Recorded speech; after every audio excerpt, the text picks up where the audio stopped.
Merhaba, Mozaik Hırka'nın 3. ve son bölümündeyiz. 2. bölümde biliyorsunuz sırt ve ön bölümleri yapmıştık, ön parçaları ve birleştirmiştik. Şimdi artık kolları yapıyoruz. Kol yerleşimini kabaca göstermek istiyorum. Burası bizim kol boşluğumuz. Bir tane motifi yerleştirdim. Burası arka tarafa gelecek. Bir tanesini de onun üzerine yerleştirdim. Burası ön tarafa gelecek. Şablonda biliyorsunuz kolda sarı renkte görünüyordu. Onlar altlı üstlü 2 tane motif oluyor. Sonrasında yine bir tane motif böyle koydum. Bir tane motif böyle koydum. Şimdi sadece kabaca yerleşimini gösteriyorum. Bir tane tam motifi ikiye katlıyorum ve buraya koyuyorum. Yarısı öne gelecek, yarısı arkaya gelecek. Yine bir tane tam motifi katladım. Buraya koydum. Yine yarısı öne gelecek, yarısı arkaya gelecek. 2 tane üçgen motifimiz kaldı. Onu da katlıyorum böyle ve buraya yerleştiriyorum. Diğerini de katladım ve bu şekilde yerleştiriyorum. Kol düzenimiz bu şekilde, motif yerleştirmemiz bu şekilde. 2. bölümde anlatmıştım boy uzatmayı. Kollara herhangi bir dokunuş yapmıyoruz. Bu kol boyu yeterli geliyor. O yüzden kollarda böyle ilerleyebilirsiniz. Burada da fotoğrafını eklerim. Önceden yaptığım bohem hırka var. Burada kol yapılışı farklı gördüğünüz gibi. Böyle de yapabilirsiniz istiyorsanız. Bu iki motifi koyuyorsunuz. Bu üçgen motifleri koymuyorsunuz. Bu şekilde kullanabilirsiniz. Ben fotoğrafını eklerim. O şekilde hoşunuza giderse öyle de yapabilirsiniz. Bunu artan iplerimden yapmıştım. Yine mum ışığı rengi kullandım. Böyle görebilirsiniz. Bunda dikerek birleştirme yaptım. Öncesinde yine kaydırmayla birleştirmiştim. Sonra denemek için söktüm. Bu sefer de birleştirerek, dikerek yaptım nasıl görünüyor diye. Bu şekilde de güzel oldu. İstiyorsanız benim şimdi birleştireceğim şekilde, istiyorsanız da bu şekilde birleştirebilirsiniz. Birleştirme tekniği biliyoruz zaten. Bütün hırkada aynı birleştirme tekniğini kullandık. Kolda özellikle söyleyeceğim, elimizi gevşek tutuyoruz. Elimizi gevşek tutmadığımızda bu köşelerde, bu kenarlarda kasma yapıyor. O kasmanın yapmaması için özellikle buralarda elimizi sıkmıyoruz. Zaten tüm hırkayı yaparken elimizi sıkmadan gevşek gevşek yapıyoruz ama özellikle kolda birleştirirken sıkı sıkı yapmıyoruz ki kasma yapmasın. Kötü bir görüntü olmasın. Kol motiflerimi bu şekilde önüme aldım. Buradan birleştirmeye başlıyorum. Yine bir ilmek yaptım. Birleştirmede değişen hiçbir şey yok. Buradaki ilk trabzanın tepesinden iç kanadından girdim. İlmeğimi geçirdim. İpi burada tutuyorum. Bu tarafta da ilk trabzanın iç kanadından giriyorum. Sırasıyla ikinci trabzanların iç kanadıyla devam ediyorum birleştirmeye.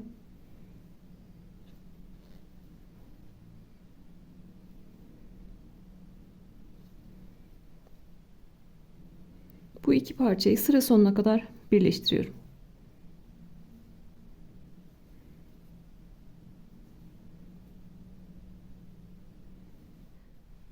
Kol parçasını önüme almıştım. Buradan birleştirmeye başladım.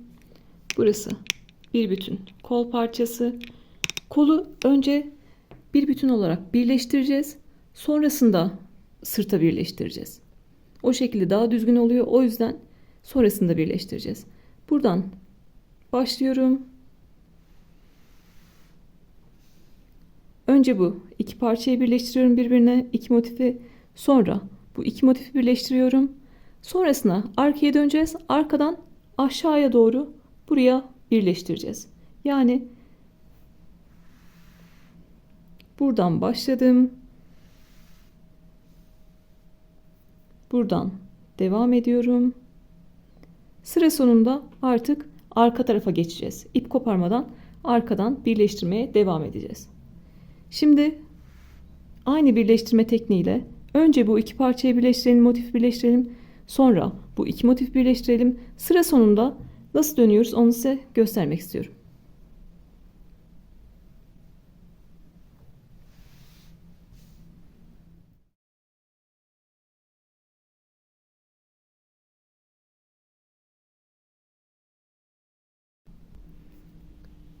Buradan birleştirmeye başladık. Sonra bu iki motifi birleştirdik karşılıklı ve bu iki motifi birleştirdik. Bu yüzdeki birleştirmemizi bitirdik. Sonrasında motifleri döndürüyorum arka tarafa geçebilmek için.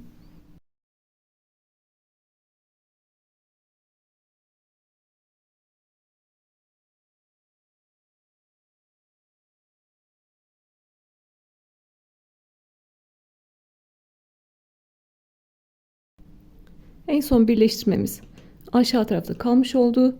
Yine aynı teknikle karşılıklı iki motif birleştiriyoruz. Şimdi kendime döndürüyorum.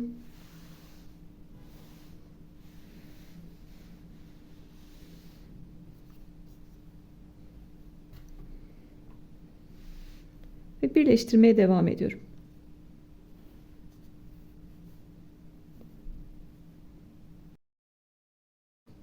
Sağ motifte ikinci zinciri aldım. İlmeğimi kaydırdım. Sol motifte de ikincisini aldım ve ilmeği kaydırdım. Şimdi sırasıyla trabzan tepelerini alarak kaydırmaya başlıyorum.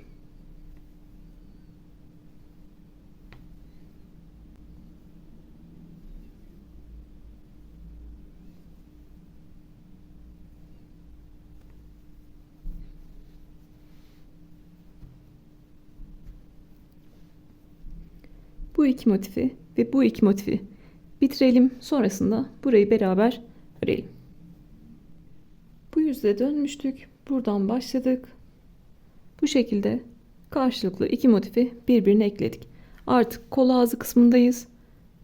Orayı da örüyoruz.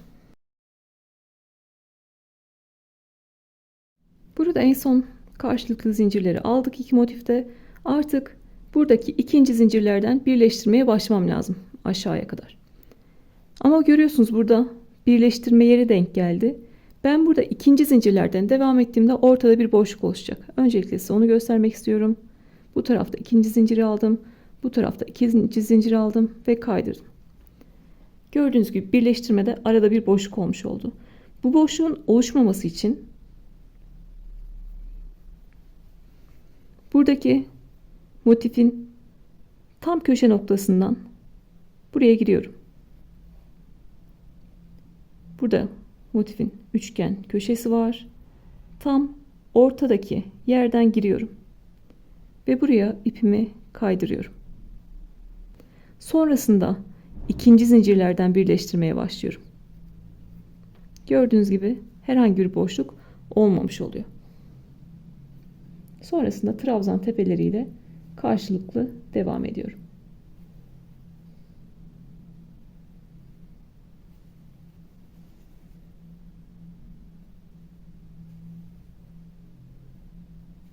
Kol ağzına kadar birleştirerek geldim.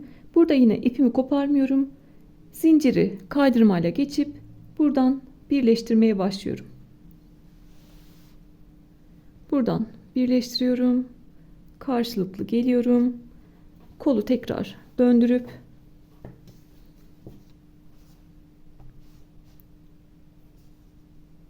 en son buradan başlayarak kol ağzına kadar gelip bitiriyorum.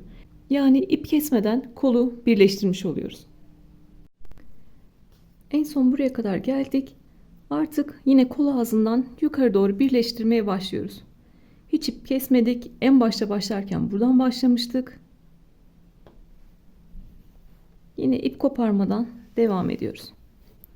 Buradaki zincir noktasını bir tane kaydırmayla geçiyorum. Sonrasında sağdaki motiften başlıyorum. İlk trabzanın iç kanadını aldım. İpimi kaydırdım. Bu tarafta da ilk trabzanın iç kanadını aldım ve kaydırdım. Sırasıyla trabzanları karşılıklı alarak devam ediyorum. Kolda herhangi bir ip koparma işlemi yapmadan bir bütün şeklinde birleştiriyoruz. Bunu bir parçayı böyle detaylı anlatıyorum ki diğeri zaten bunun aynısı olacak. Buna bakarak aynısını yapacağız.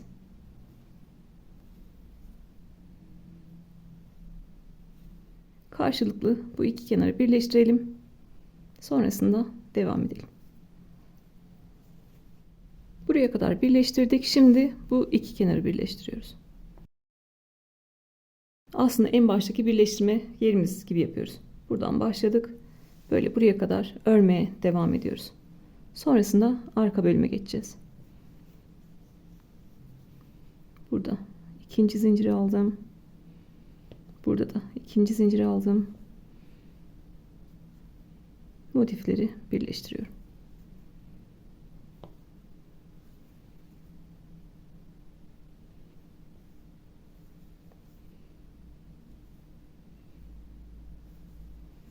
Buradaki birleştirme yerine kadar gelelim.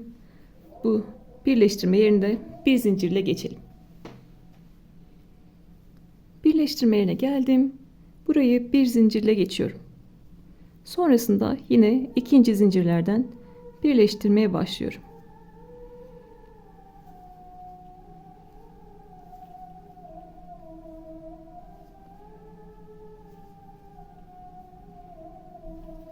İki motifin sonuna kadar birleştirelim.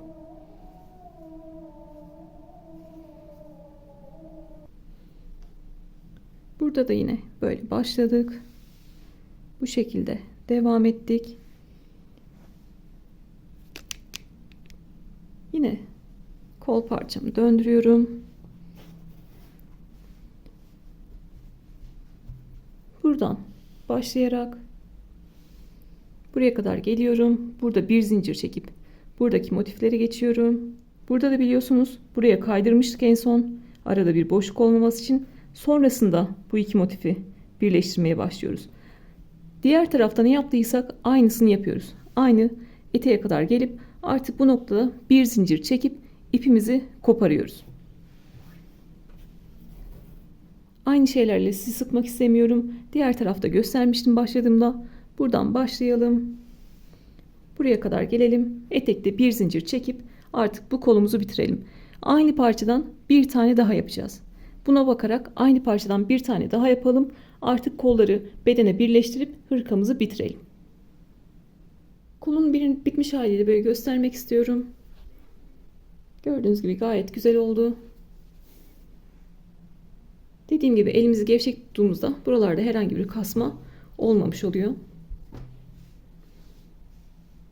Ben düzleştirme yapmadım. Zaten ütü kullanmıyoruz biliyorsunuz. Sadece halının altına koydum ve orada yarım saat, bir saat durdu. O haliyle sizinle şu an paylaşıyorum. Buralarda herhangi bir kasma yok. Gördüğünüz gibi gayet düzgün görünüyor. İlk defa yaptınız ve kol hoşunuza gitmediyse tekrar sökersiniz ve yaparsınız. Elinizi gevşek bırakmayı unuttunuz.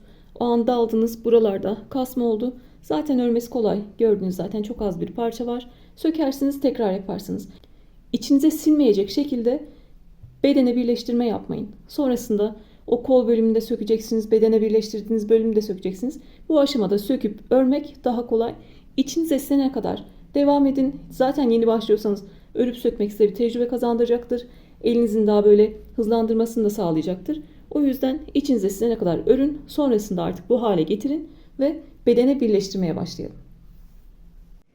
İki kol parçasını hazırladım. Bir parçayı diğerine bakarak yaptım. Aynı şekilde onu da birleştirdim. Şimdi onları bedene birleştireceğiz artık. Kolları bedene birleştirmeden önce kollardaki ve bedendeki tüm ipleri temizliyorum. Gizleyerek temizliyorum. Bir tanesini bıraktım. Nasıl yaptım görmeniz için. Burada ipim var. Arka tarafta motifin arkasında gizleyeceğim. Daha küçük bir tığ numarası aldım. 2 milim. İpi dışarıdan belli olmayacak şekilde gizliyorum.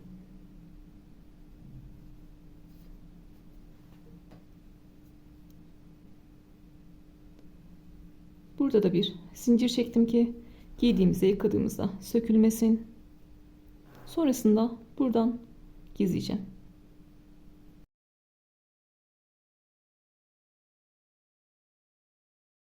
İpi sadece boşluklardan geçirmiyorum. Sadece buradan geçirirsem burası her esnediğinde benim ipim oradan çıkacak. O yüzden bir alttaki sıranın ipinden de alıyorum. sonrasına geçiriyorum. Bir bütün hırkada ipleri böyle gizliyoruz. Dışarıda kalan ipi esnetiyorum. Esnettikten sonra dışarıda kalan ipi kesiyorum. Bu şekilde tüm hırkada iplerimizi gizliyoruz. Şimdi sıra kolları birleştirmeye geldi. Ben diğer hırkalarda yaptığım gibi, anlatımlarda yaptığım gibi bir tanesini yapacağım. Diğer kolu ona bakarak beraber yapacağız. Bir kol parçasını yine kaydırmalarla birleştirdim. İkincisini beraber birleştireceğiz. Kol parçasını böyle yerleştirdim. Şimdi bu iki motifi birleştirmekle başlıyorum. En son aşağıda birleştirme köşeleri denk gelecek koltuk altında. Onları yedirerek birleştireceğiz. Öncelikle düzgün bir şekilde burayı buraya, burayı buraya birleştirelim. Sağ yine ilmek yaptım. Burada ön parçada kare motifin ikinci zincirinden girdim. İpi aldım ve tutuyorum.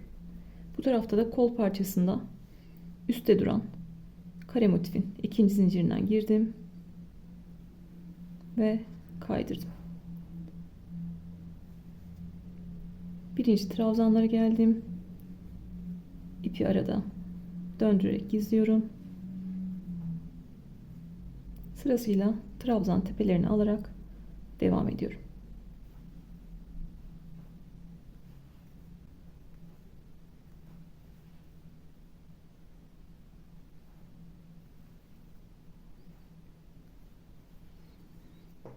Gevşek gevşek örüyorum. Ne buradaki tığ sıkıyorum, ne buradaki ipi sıkıyorum. Buraya kadar gelelim. Burada da yine herhangi bir kasma yapmadan nasıl birleştireceğiz onu size göstereyim. Birleştirmeyle geldim. Karşılıklı zincirleri aldım. Buradaki üçgen motifin köşesi var, görüyorsunuz. Bu köşeden, tam köşeden bir tane ip aldım şöyle. Sanki buranın tek kanadıymış gibi ipi aldım. İlmeğim burada. Tekrar aynı yere batıyorum. Buradaki zincirin tepesine battım ve kaydırdım. Bunu neden yapıyorum? Burada direkt bunlara geçsem, karşılıklı bu iki motif örmeye devam etsem aynı koldaki gibi boşluk olacaktı. O boşluğu istemediğim için bu köşeyi de birleştiriyoruz. Köşeyi de birleştirdikten sonra artık bu iki motifi birleştirmeye başlayabilirim karşılıklı. İkinci zincirin iç kanadından girerek karşılıklı birleştirmeye başlıyorum.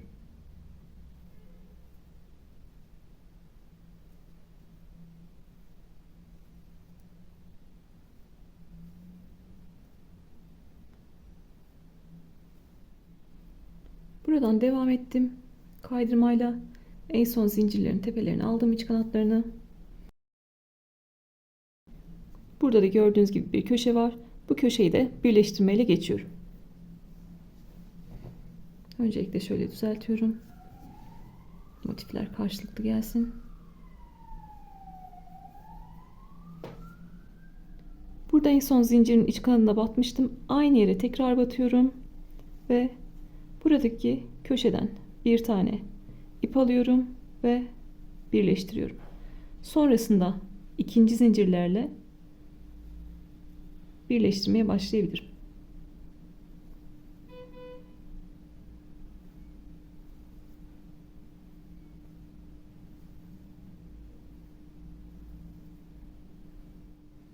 Burada da aynı, boşlukta olmadı, kasmada olmadı. Bir bütün motifi birleştirmeye devam ediyorum.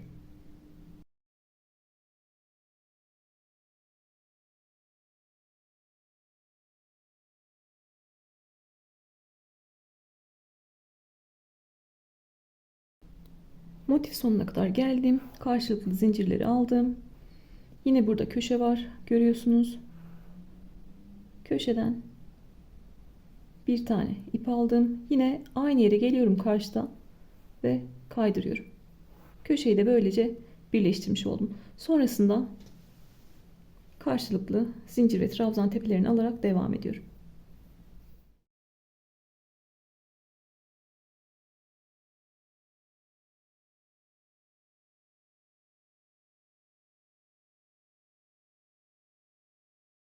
Artık bu son kısım kaldı. Buranın da sonuna kadar gelelim. Koltuk altında birleştirme kısmımız büyük olacak. Orayı da yedirerek birbirine artık kol işlemini de bitirelim. En son kollardan ve bedenden bir sıra sık iğne geçelim ve hırkamızı bitirelim.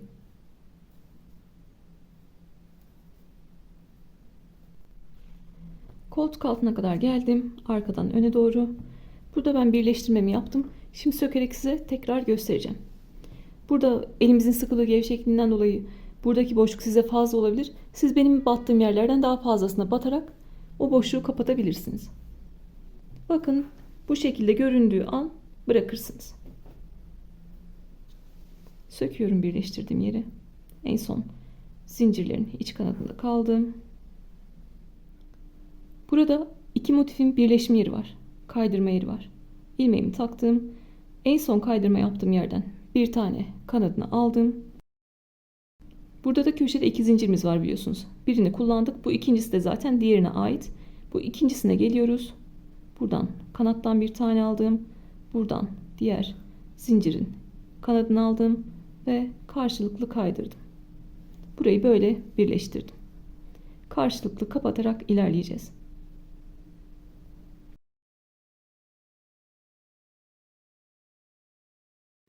Şimdi sıra buranın en üst noktasından ilmek almakta ve buranın en üst noktasından ilmek almakta.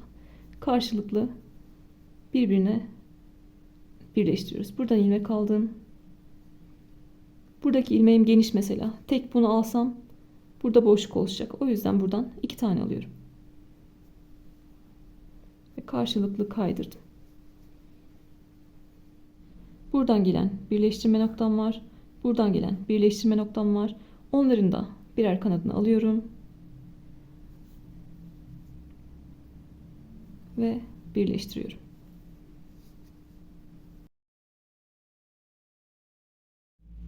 Dört beş tane birleştirmemi yaptıktan sonra yine masaya yerleştirdim. Şöyle bakıyorum. İçime sindiyse bu noktada ipimi koparıyorum. Sinmedi, boş kalan yerler varsa ya da yamuk yumuk görünüyorsa sökerim 4-5 tanesini, tekrar yaparım. Sizin buradaki boşluğunuz daha büyüktür elinizin gevşekliğinden dolayı. Siz benim bir tane kanat aldığımı iki tane alır karşılıklı daha sağlam yaparsınız. Ya da benim batmadığım yerlere batarsınız. O deliği, o boşluğu kapatabilirsiniz. Bu aşamada 4-5 tanesini yapın, sökün. Olduğu anda artık ipimizi keseceğiz. Burada ben ne yapıyorum? İpimi kesiyorum, koparıyorum. İpimi biraz uzun bırakıyorum ki koltuk altında hoşlanmadığım bir şey varsa, bir yer varsa boşluk, birleştirmeye devam edebilirim. İpimi gizlerken hoşuma gitmeyen yerleri de gizleyebileyim. Elimin üzerine koltuk altına aldım. Burada boşluk görüntüsü var. İpim de böyle boşlukta olduğu için alttan giriyorum. İpimi alıp örgünün iç tarafına çekiyorum. Buradaki büyük boşluk görüntüsünü de böylece kapatmış oldum. Arka tarafta ipi gizlerken uygun yerlerden geçiriyoruz ya. Oraları buralardaki boşluklara denk getirerek hem buradaki boşluk noktalarını kapatmış olacağım. Böyle ip arkadan geçmiş olacak. İpim görünecek. Buralar iple dolmuş olacak. Hem de ipimi gizlemiş olacak. Örgünün iç yüzündeyim. İpi buraya çektim. Burada da zaten hoşunuza gitmeyen yerler yine görünecek iç tarafından. Geldim. Buraya kaydırdım. Bir tane de zincir çektim. Giydiğimde, yıkadığımda ipim buradan kaçmasın ve oradaki delik açılmasın. Bu noktadan sonra zincir çektikten sonra oradan ipim çıkmayacaktır. Buradaki koltuk altını sanki sihirli halkanın etrafında dolaşıyormuş gibi, ipimi gizliyormuş gibi gizliyorum. Hem oradaki boşluk görüntüsünü kapatabiliyorum, hem de aynı anda ipimi gizlemiş oluyorum.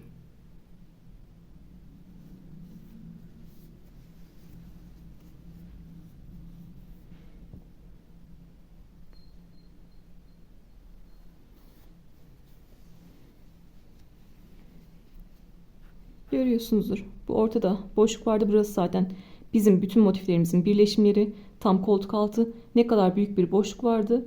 Hem kaydırmalarla birleştirerek hem de ipimizi kestikten sonra gizlerken yaptığımız kaydırmalarla o boşluğu doldurmuş oluyoruz.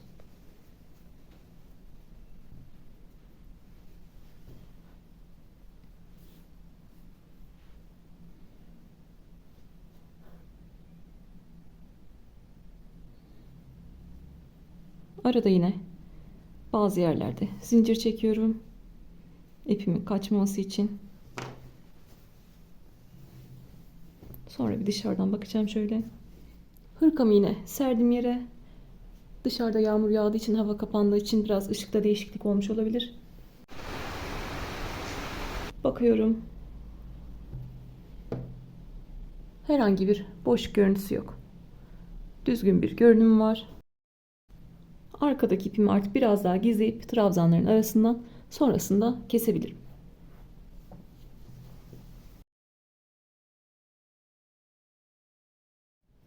Sadece boşluklardan geçirmiyorum. Aşağıdaki kahverengi ipin de içine giriyorum. Sonrasında ipimi alıyorum. Zaten yukarıdan aşağı kadar gizledim. Arada da zincir çektim. Yeteri kadar da gizledikten sonra ipimi kesiyorum. Mankenin üstünde göstereceğim şimdi size. Kollarımızı da birleştirdik bedene. Şu an herhangi bir düzleştirme yapmadığım için tabii ki düzgün görünmüyor ama şöyle göstermek istiyorum. Gördüğünüz gibi gayet güzel oldu. Bu kol ağzından ve bedenden bir sıra sık iğne geçelim ki hem buradaki boşluk noktaları da olsun, hem ensedeki o düzgün görünmeyen yerler de olsun, hem de böyle kol ağzında şık bir geçiş yapmış olalım. Kollardan ve bedenden bir sıra sık iğne geçecektik. Koyu kahverengi ile geçiyorum.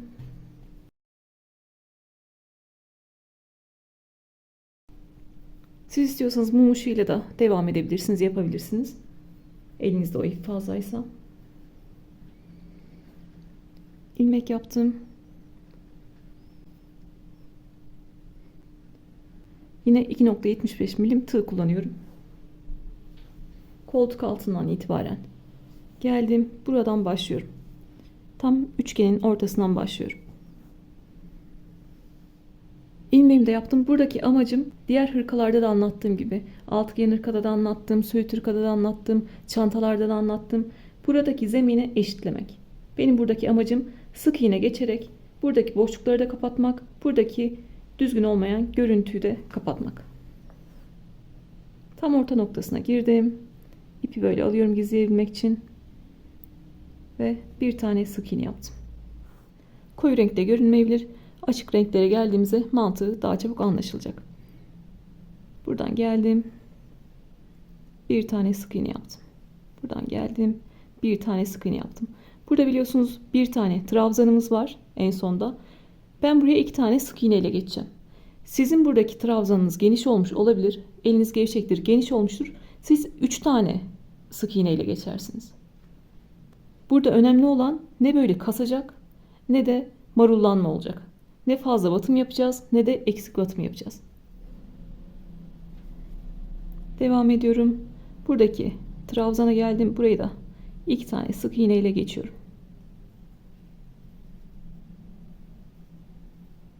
Buradaki trabzanı 2 tane sık iğne alacak kadar yapmışımdır. Buradakini 3 alacak kadar yapmışımdır. Buraya 3 tane sık iğne yapabilirim. Elinizin sıkılığı, gevşekliği örgünün içinde bile değişiyor.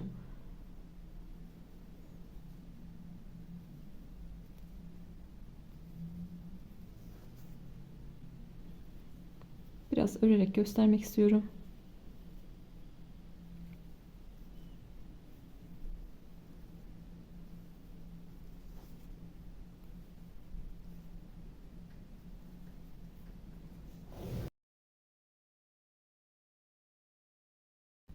Görünümü bu şekilde. Mantığı buradaki trabzanları alabileceği kadar sık iğne ile geçmek.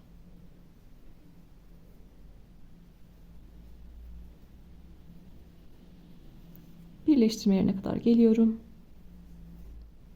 En son trabzanı 2 tane sık iğne ile geçtim. Burada iki motifimi birleştirdiğimiz, kaydırdığımız yerler var. En sonuncuya geldim. Ortasına battım. Bir tane sık iğne yaptım. Burada köşe noktamız var. Köşeye geliyoruz. 2 tane sık iğne yapıyoruz yine.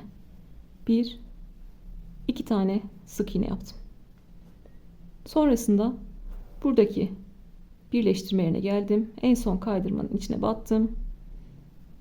Buraya da bir tane sık iğne yaptım. Sizin buradaki köşe noktanız, iki zincirlik boşluğunuz küçükse bir tane ile geçersiniz. Büyükse 3 tane ile geçersiniz. Aynı burada olduğu gibi bir bütün kol ağzını dolanıyoruz. Trabzanlardan sık iğne çıkartıyoruz. Buraya geliyoruz. Birleşim yerine bir tane sık iğne, köşeye 2 tane sık iğne ve birleşim yerine bir tane sık iğne yapıyoruz. Siz elinizdeki örgüyü bilirsiniz zaten. Uygun yerlere ne kadar sık iğne gerekiyorsa o kadar yapıyoruz. En son devam edelim. Sıra sonunda düzgün bir bitiş yapalım. Bir bütün kol ağzını dolandım. Sıra sonundayım. En son sık iğnemi de yaptım. Ve ipimi yeteri kadar kesiyorum.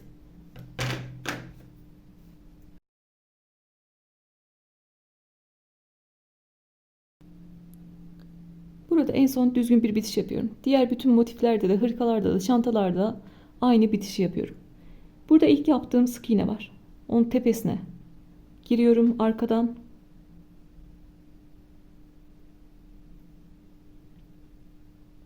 Sonra örgümü ters çevirdim. İpimi arkaya aldım. Burada da en son yaptığım sık iğne var. Arkadaki motifin arkasında kalan kanadına içten giriyorum. Ve ipi oradan alıyorum. Bir tane daha sık iğne tepesi oluşturmuş oldum. Ondan sonra geldim. İpi aldım. Bir tane de zincir çektim ki giydiğimde, yıkadığımda sökülmesin.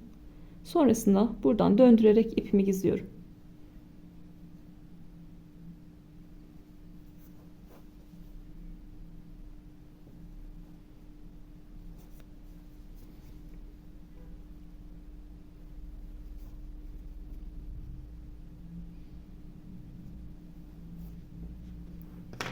En son dışarıda kalan ipi kesiyorum.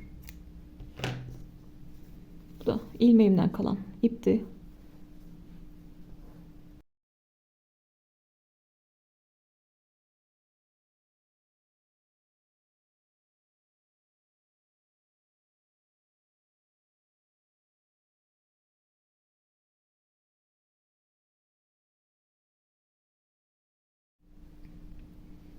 Bir bütün kol ağzını bitirdik kahverengiyle. Hem bütün zemini eşitlemiş olduk hem de kol ağzında bir işleme gibi yapmış olduk. Bu kolda da aynı şekilde buradan başlıyoruz. Koltuk altındaki motiften başlıyoruz. Üçgen motiften. Sonrasında sık iğneler çıkararak en son düzgün bir bitiş yapıyoruz yine. Burayı da böyle düzgün bir görünüme kavuşturuyoruz. Sanki böyle nakış yapmış gibi, işlem yapmış gibi. Sonrasında artık bedenden, buralardan da kahverengiyle geçeceğiz. Kollardan sonra bedenden de bir sıra sık iğne geçiyoruz kahverengiyle.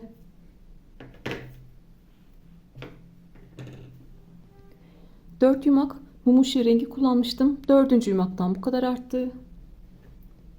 3 yumak koyu kahverengi kullanmıştım. Ondan da bu kadar kaldı. Şimdi bununla bir sıra sık iğne geçeceğiz yine. Siz bedende büyütme yapacaksanız daha fazla sayıda ip almanız gerekiyor. İlmeğimi yaptım. Arkadan başlıyorum ki diğer ırkalarda olduğu gibi bitişim ve başlangıcım arkaya denk gelsin. Herhangi bir yerden başlayabilirsiniz. Buradaki köşe noktasından başlıyorum. Bir tane sık iğne yaptım. Sırasıyla trabzanların üzerine sık iğne yapıyorum. Her trabzanın üzerine bir tane sık iğne yapıyorum.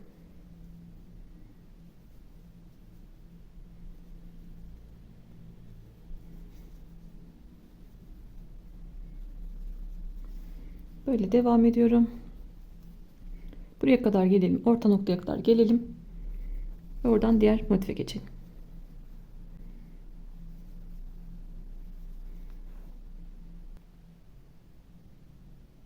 Trabzanların üzerine sık iğne yaparak devam ettim. Köşeye geldim. Buraya bir tane sık iğne yaptım. Birleştirme yerim var. Oraya bir tane sık iğne yaptım. Motiflerin birleştirme yerine de sık iğne yaptım. Buradaki köşe noktaya geldim. Bir tane sık iğne yaptım. Yine motiflerin birleşim yeri var. Oraya geldim. Bir tane sık iğne yaptım. Köşeye sık iğne yaptım. Sonrasında sırasıyla trabzanların üzerine sık iğne yaparak devam ediyorum.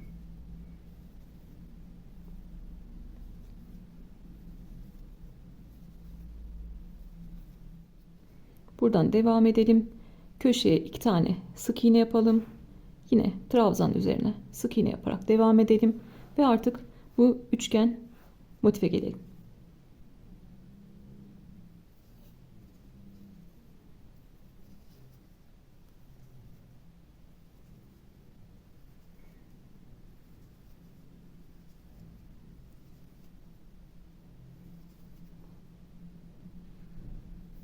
Eteği bu şekilde ördüm. Köşeye geldim, bir tane sık iğne yaptım. İki motifin birleşim yerine bir tane sık iğne yaptım. Burada da aynı kolda olduğu gibi trabzanlardan sık iğne yapıyoruz. Trabzanlara sık iğne yapıyoruz. Trabzana 2 tane sar, 3 tane sar, siz onu kendiniz ayarlayabilirsiniz.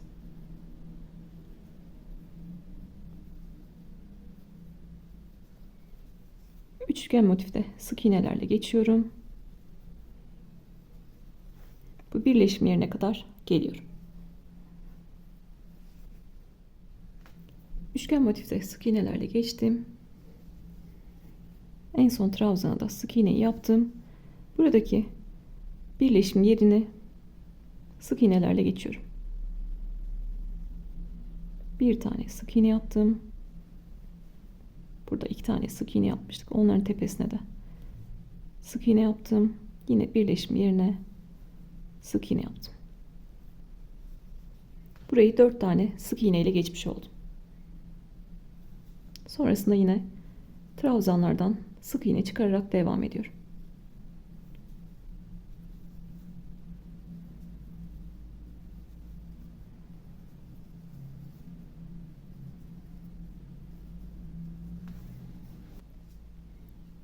Enseye kadar gelelim. Ensede artık beraber devam edelim. Enseye geldim. Burada ne kadar 3 trabzanlar, ikili, tek trabzanlar kullansak da yine düzgün olmayan bir zemini var. Bu sık iğnelerle burayı da düzeltmiş olacağız. Buradaki köşeye geldim. Birleştirme yerine bir sık iğne yaptım. Köşe boşluğunun üstündeki yere bir sık iğne yaptım. Sonrasında sırasıyla tepelerin üzerine batarak örmeye devam ediyorum. Burada özellikle çok sıkı sıkı örmeyin ki kasma yapmasın ensede. Köşe boşluğuna geldim. 2 tane sık iğne yaptım. Sırasıyla tepelerin üzerine sık iğne örerek devam ediyorum.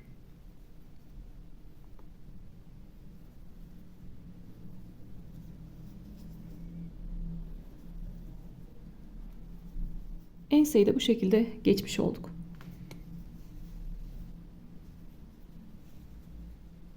Yine buradaki birleştirme yerine bir sık iğne, köşenin üzerine bir sık iğne ve buradaki iki motifin birleşim yerine bir sık iğne yapıyorum.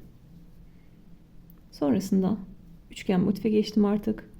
Aşağı doğru trabzanlardan sık iğne çıkararak devam ediyorum.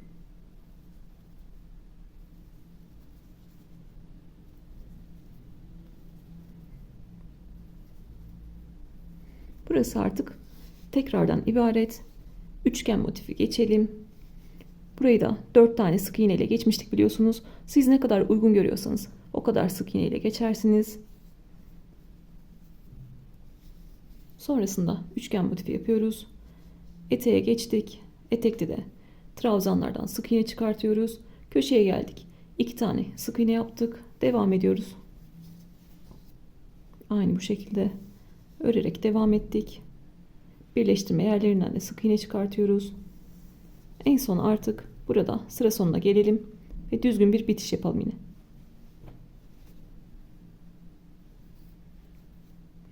Artık çünkü hırkanın ölçülerine, ne kadar ip gittiğine, görünümüne, üzerimde görünümüne geçmek istiyorum. En son sık iğneyi de yaptım. Sıra sonunda düzgün bir bitiş yapıyorum. İlk yaptığım sık iğnenin tepesine arkadan girdim. İpimi geriye çekiyorum. Burada da son yaptığım sık iğne var. Sık iğnenin arka kanadından giriyorum ve ipi alıyorum. Burada gördüğünüz gibi bir tane daha sık iğne tepesi oluşturmuş olduk. Sonra ipi artık gizliyorum. Burada bir tane de zincir çekiyoruz ki sonradan sökülmesin.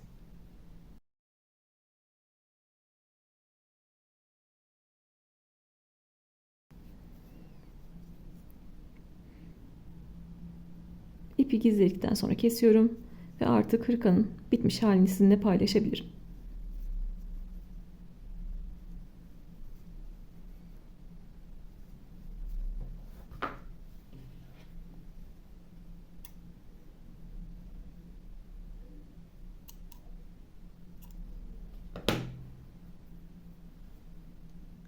Hırkamız bitti.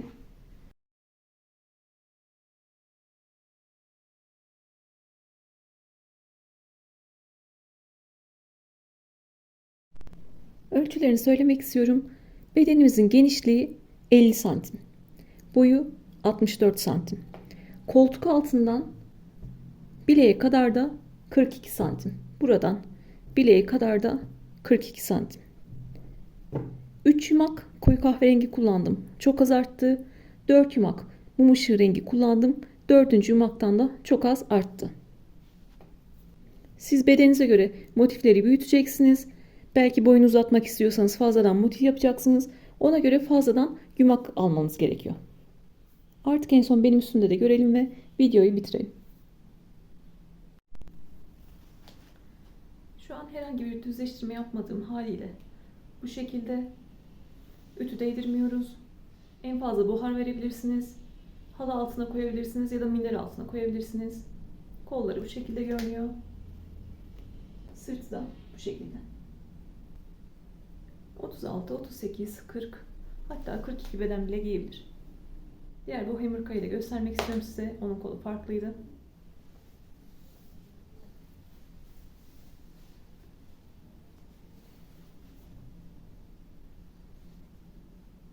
Buradaki kolların görünümü de bu şekilde. Buradaki üçgenleri eklemediğimizde kolları böyle görünüyor.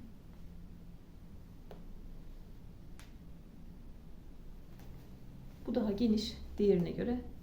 Böyle önümü kapatabiliyorum. Motifleri büyüttüğümüzde bu şekilde daha büyük bedenler elde edebiliyoruz. Elimden geldiğince anlatmaya çalıştım. Aklınıza takılan yerler olursa sorabilirsiniz. Bir sonraki videoda görüşmek üzere. Kendinize iyi bakın.